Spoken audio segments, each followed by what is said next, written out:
Bueno, buenos días, mi nombre es Juan Sebastián Rodríguez y mi grupo está conformado por Cristian Andrés Salamanca, Esteban Felipe Suárez, Juan David Polonías y yo, pues Juan Sebastián Rodríguez. Nuestro grupo va a exponer el laboratorio número 3, 4, 5 y 6 de la materia de química práctica. Entonces, bueno, vamos a comenzar. El primer laboratorio sería el laboratorio número 3. Este se titula Densidad de líquidos y sólidos y conversión de unidades. Bueno, como vamos a observar en esta diapositiva, pues estamos presentando pues, en general todas las ecuaciones utilizadas en este laboratorio, ya sea para determinar pues, el objetivo principal, que es determinar la densidad de los sólidos y los líquidos que, que fueron utilizados la práctica del laboratorio y también las ecuaciones que nos ayudan a determinar pues esa densidad, ya sea por ejemplo el volumen, por ejemplo este volumen sería pues el volumen de la esfera, la ecuación del volumen de la esfera, también tenemos la ecuación del volumen del cilindro y por último la ecuación del volumen del cubo. Bueno, eso serían las ecuaciones del volumen. También se presenta pues está la de densidad, que es como la general, la ecuación de la densidad, que es masa sobre volumen. Aquí encontramos las unidades en las que se van a presentar y está la densidad relativa y la densidad absoluta, que pues, son importantes y las tenemos que hallar también. También se presenta la ecuación pues, para el porcentaje de error, para comparar el porcentaje de error entre el valor teórico y el valor experimental y pues tener el porcentaje. Aquí se presenta pues cómo se halló, cómo se determinó el volumen del pignómetro, que es uno de los métodos que se van a realizar para obtener la densidad de los líquidos. Entonces pues esta práctica del laboratorio se basa básicamente en obtener la densidad de los líquidos y los sólidos por medio de cuatro diferentes métodos. Entonces, como pueden observar en la tabla, aquí en esta tabla se puede observar un método para hallar la densidad de los líquidos, que es el pignómetro. Y en la de abajo se halla la densidad de los líquidos, pero por medio del método de la pipeta. Entonces, para hallar el volumen, bueno, hallar la densidad con este método, primero se debió realizar el proceso con las ecuaciones para obtener el volumen del pignómetro. Entonces acá se obtiene la masa del pignómetro y se hace el respectivo uso de la ecuación del volumen del pignómetro. Entonces sería masa sobre la densidad del agua a 25 grados, bueno, en este caso son a 18 grados centígrados, y esto nos daría el volumen del pignómetro. Bueno, aquí tenemos otra información acerca de los métodos, está el método del pignómetro y el método de la pipeta. Aquí se halla la densidad por medio de la ecuación general, que es la masa sobre el volumen. Entonces se obtiene la masa y el agua, y utilizando la fórmula de la densidad obtenemos el valor correspondiente de la densidad del agua por medio del método pignómetro y el método de la pipeta. Bueno, por otro lado, estas dos últimas tablas que se presentan en esta diapositiva serían el mismo procedimiento, pero para los sólidos, es decir, los sólidos que se utilizaron fueron la esfera, el cilindro y el cubo. Y para obtener pues, la densidad de cada una de estas figuras se hizo uso de estos volúmenes como ya había mencionado anteriormente. Entonces, los diferentes métodos para obtener la densidad de los objetos, de los sólidos, es el método de Arquímedes y el método geométrico. Entonces, por ejemplo, aquí podemos ver que para el método geométrico necesitamos también obtener diferentes, em,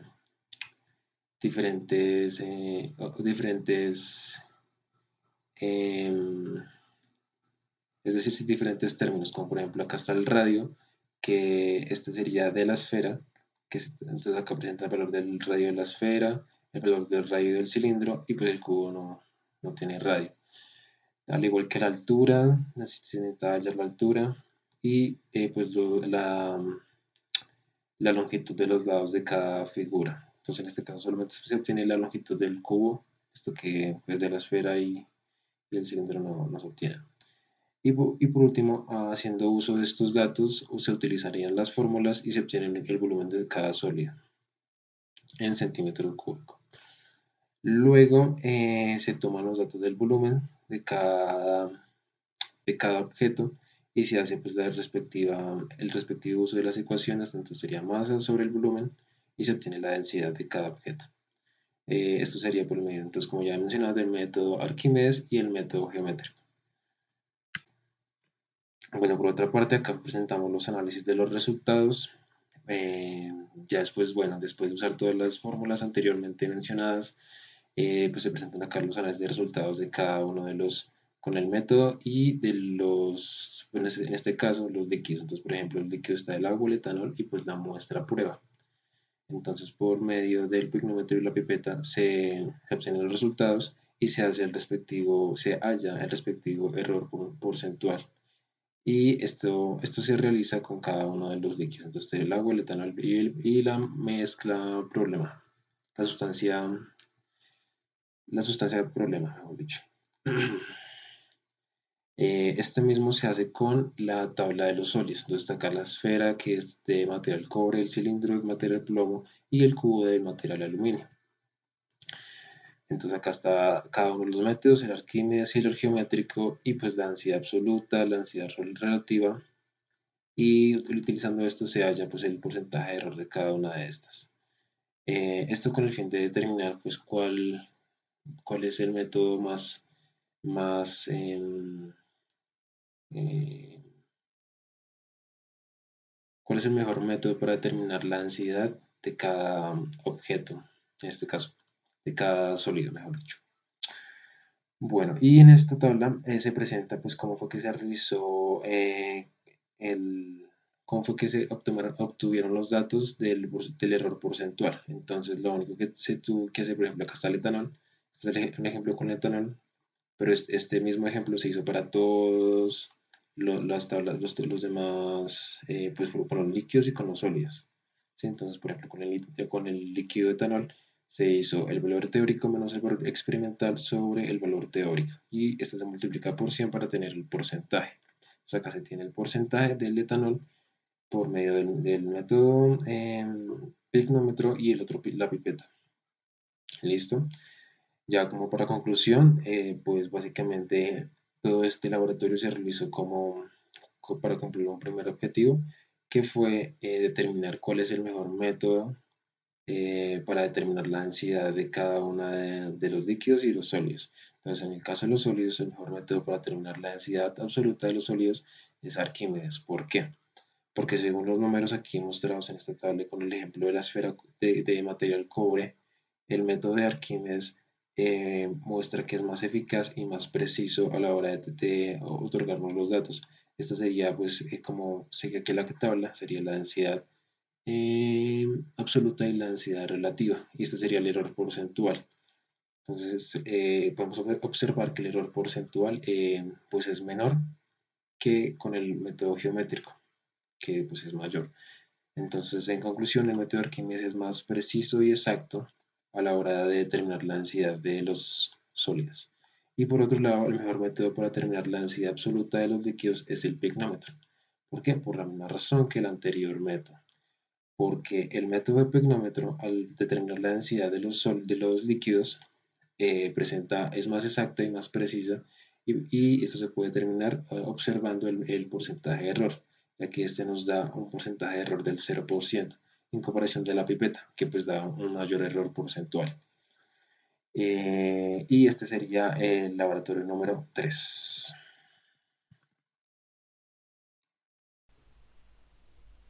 Bueno, el cuarto laboratorio, ley de la conservación de la masa y clasificación de las reacciones químicas. En resultados, pues tuvimos que la masa inicial del cobre fue de 0.0303 gramos y la masa del cobre pues obtenida al final del laboratorio fue de 0.0152 gramos. Bueno, en tipos de reacciones, pues en ecuaciones de la reacción, el primero pues vimos que tuvo un cobre más ácido pues nitrítico, con lo cual nos dio pues un nitrato de cobre acuoso y un dióxido de nitrógeno.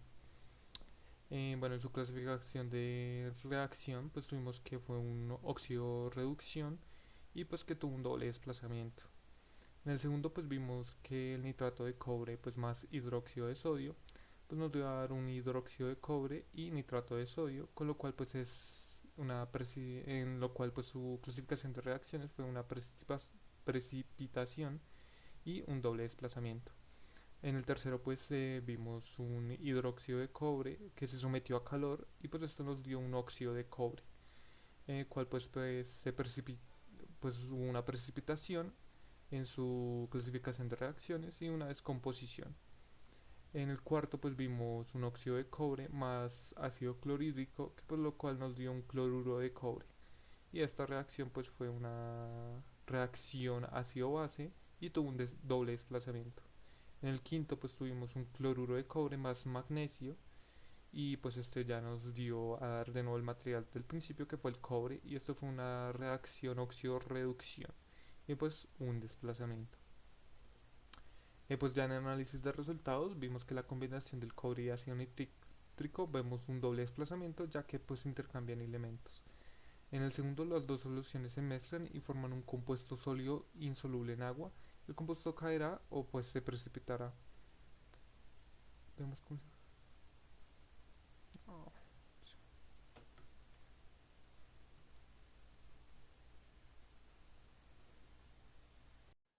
Bueno, en el laboratorio número 5 tiene como título Geometría molecular, la cual se refiere a la disposición tridimensional que tienen los átomos que constituyen una molécula. Esta determina muchas de las propiedades de las diferentes moléculas que querramos analizar. Pues primeramente en el 5.1 vemos una tabla en la cual se representan los resultados crudos presentados en la práctica. Por un lado tenemos 10 diferentes fórmulas, las cuales analizaremos a lo largo del análisis resultados. Pues ya por otro lado se presenta la nomenclatura distintiva de cada una. Por ejemplo, la del SiH4 se presenta como silano o hidruro de silicio. El GF2 se presenta como difluoruro de germanio, el TeF6 como hexafluoruro de telurio o el XeF4 como tetafluoruro de xenón, las cuales ya fueron consultadas previamente. Seguidamente, en el 5.2 tenemos el análisis y resultados número 1, en el cual se muestran las diferentes moléculas, cada una con su momento dipolar, como por ejemplo el SF4, que es hidruro de silicio, con un momento dipolar diferente a cero, el cual es polar, o el BCl4, que es el tetracloroborate, con un momento dipolar igual a cero, el cual es apolar. En segundo lugar de la tabla se presenta el total de enlaces dobles que rodean el átomo central, eh, cuáles son enlazantes y cuáles son libres, como por ejemplo el XF4 es un tetrafluoruro de xenón que tiene 6 enlaces, de los cuales 4 son enlazantes y 2 están libres. Por último, en la tabla se presenta la geometría molecular, como la geometría electrónica de cada una de las sustancias, como por ejemplo el ASF5, que es el pentafluoruro de arsénico, el cual tiene una geometría electrónica de forma bipirámide trigonal y una geometría molecular al igual de bipirámide trigonal. Ya en el análisis y resultados número 2 se muestran las estructuras de Lewis de cada una de las moléculas y su estructura tridimensional, las cuales tienen una relación directa con la geometría molecular y la geometría electrónica mencionadas anteriormente. Bueno, por último, en el 5.3 se presentan las conclusiones en forma de una tabla referenciada con colores. Por ejemplo, la solubilidad en el agua se presenta con un color azul, ya que normalmente con ese color se asocia el agua. Por otro lado, la insolubilidad se presenta con un color dorado, ya que normalmente relacionamos la insolubilidad con el aceite. Esto como el experimento que todos hemos realizado del agua y el aceite, que vemos que no se mezclan. Seguidamente se representa el alto punto de ebullición y la alta presión de vapor con un color verde y el bajo punto de ebullición y baja presión de vapor con un color anaranjado rojo. Por ejemplo, el SF4 es soluble en agua con un punto de ebullición de menos 38 grados Celsius, por lo tanto es bajo, y una presión de vapor baja debido a su momento dipolar. El H2S, el cual es soluble en agua, con un punto de ebullición bajo de menos 60 grados Celsius y una baja presión de vapor. Bueno, Para el laboratorio número 6 tenemos la identificación de funciones químicas en sustancias inorgánicas. La parte de resultados, como lo podemos ver en la siguiente tabla, escribimos las ecuaciones completadas y balanceadas indicando la clase de compuesto formado. Por ejemplo, en la primera reacción vemos cómo al someter al calentamiento la cinta del magnesio se obtiene óxido de magnesio que se debe ser clasificado según sus observaciones como óxido base o óxido básico. En el segundo vemos que tuvimos que la clasificamos en hidróxido de magnesio, el tercero fue hidróxido de calcio, el cuarto óxido de calcio, el quinto óxido de yodo, el sexto ácido de yodo, séptimo sal binaria y en el octavo óxido ácido. Como los resultados, eh, tenemos que las funciones químicas inorgánicas, que son compuestos que tienen propiedades muy semejantes debido a que sus moléculas existen en uno o más átomos iguales. Los óxidos son compuestos que se obtienen en la relación del oxígeno con otros elementos químicos, con excepción de los gases nobles. Cuando se relacionan con el agua, dan lugar a hidróxidos. Ahí vemos que cómo se hacen los óxidos es el elemento más el oxígeno es igual a óxido. Eh, un óxido puede tener un pH básico cuando se une un metal más oxígeno, por lo cual el pH es mayor a 7. Por lo contrario, si es ácido, se mezcla un no metal más oxígeno, haciendo que el pH sea menor a 7. En los hidróxidos son compuestos que resultan de la combinación del óxido básico o metálico con el agua. Como vemos en el ejemplo, es óxido más agua es igual al hidróxido. Sus propiedades son, siempre lleva el radical OH, se tiñen del color rosa con la solución fenolftaleína, como se vio anteriormente. El tercero suele conducir electricidad y los hidróxidos al disolverse en el agua dejan en libertad sus grupos. El siguiente son los ácidos, son sustancias hidrogenadas que siempre contienen uno o más átomos de hidrógeno en su molécula. Los ácidos se caracterizan por presentar iones de hidrógeno, o sea que los ácidos en el agua desprenden hidrógeno. Vemos que es óxido ácido más agua, da oxácidos. El siguiente son las sales. Las sales son compuestos químicos formados por cationes enlazados con aniones mediante un enlace iónico. Son los productos típicos de una reacción química entre una base y un ácido, donde la base proporciona el catión y el ácido el anión. Como vemos en el ejemplo, son el hidróxido más el agua, da sal más agua. Y los tipos de sal son la sal oxidal, que deriva del ácido oxácido y poseen átomos de oxígeno. La sal aloidea, derivada del ácido hidrácido, que no poseen el átomo de oxígeno. Y como conclusiones, pudimos, con la cinta indicadora universal se puede obtener un color con el cual se compara con una tabla para conocer su pH y saber si su solución es neutra, básica o ácida.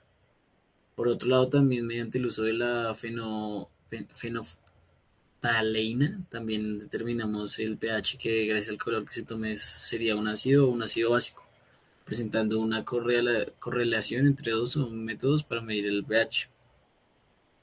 Conforme a los compuestos que obtuvimos, logramos determinar la nomenclatura tradicional de cada uno y conseguimos diferenciar entre ácidos básicos, óxidos básicos y cómo obtener bases a partir de ellos.